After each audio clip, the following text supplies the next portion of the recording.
individuality, the particular character or aggregate of qualities that distinguishes one person or thing from others, soul and personal nature.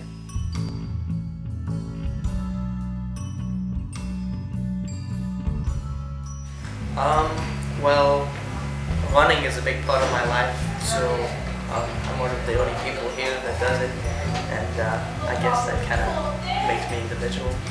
I think personally, just being like happy all around, just trying to keep a smile on your face every day, just being. I think we're all individuals, but some more than others. How so? Some of us are more different than others. I mean, I think you can understand. I think what makes humans individual is that people tend to have many different personalities. Like some people are like jokesters, some people are really serious about different things, and like I think your looks make you individual. All people look different. I don't know, I guess, the way I look obviously makes me look different than everybody else. The way I talk, my sense of humor, just everything that I try to make my own makes me who I am. Well, I don't look like anybody else and I have my own personality, so. What makes me an individual is my awesome aspects of Phil. I think like a lot of things like genetic makeup, obviously, and then how you're raised and who your friends are. Living every day, dressing like this, with a sweet beard like this, makes me individual. I think, like I said, like I'm really into like theater and stuff like that, and I think that kind of like defines who I am, and that makes me not like everybody else, I guess. So. What makes me individual, or anyone individual? Either. What makes you as like yourself individual, or just like humans? Well, I think it's always developing. It's something that never really stops happening. Obviously, there's your genetic makeup, which is unique to you and to no one else in the world. So that's the scientific part of it. But I think also something that makes us individual is how we develop in nature and nurture. How we're raised in our families, things that our parents instill in us, and then things that we develop on our own. So it's our tastes and our likes and things that we like and that we dislike and things that are important to us as well, I suppose. Well, by design we're all individual because we all have our own fingerprints, for one. We all have specific DNA, but more importantly, I think what makes a person individual is the ability to choose what they do and do it well. What makes me an individual? My beliefs as a person, and the way I think that a person should carry themselves, and my personality, I believe, makes me an individual. Are you asking about what makes me personally an individual, or like all people an individual? Either way. Okay. I think what makes each of us an individual is that the sum total of our experiences and things we've read and so on are completely unique. I also firmly believe that every single person on the planet has something of value and of worth to offer everybody else. So I think that, not to get like religious or whatever, but that like soul or spirit in you that is what is truly you is what makes you an individual.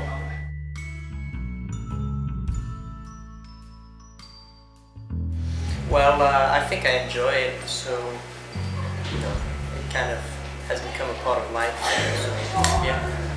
I think so, because I try to be, different in a way than others and try to be independent in myself. I do, yeah, I do.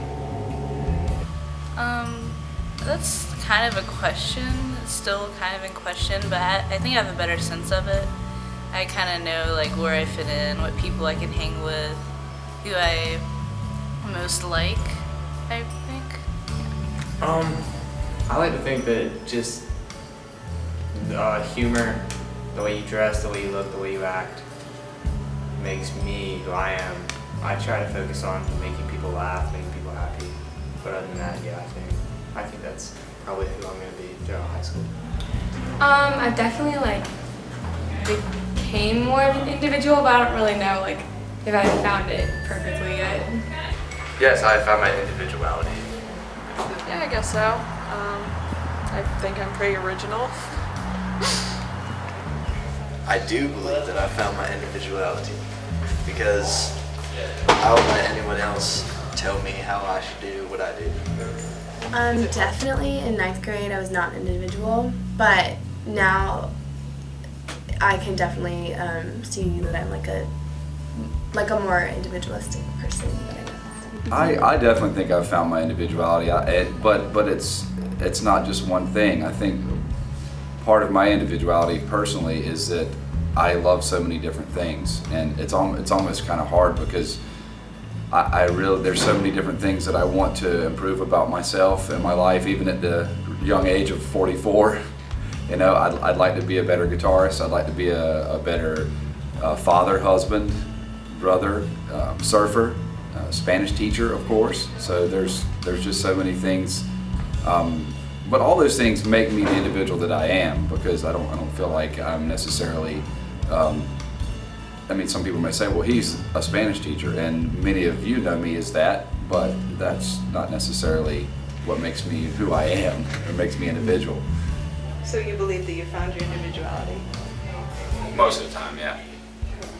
I think so, but I don't think I found that until recently when I had my daughter, and how I kind of want to raise her as a person. I think it takes a person a while to figure out where they want to go, what they want to be, and who they want to be. I'm working on it. It's interesting since we're reading One Flew Over the Cuckoo's Nest right now.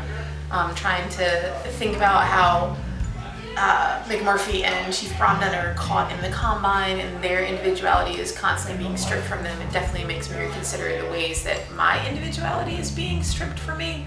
I do think that I try to maintain a sense of individuality, although sometimes it's hard in the face of peer pressure.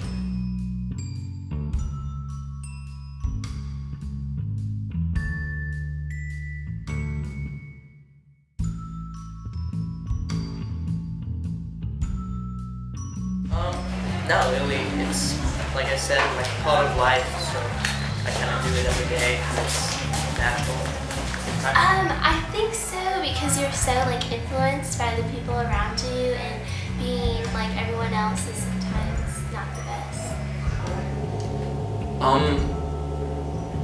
For me, no.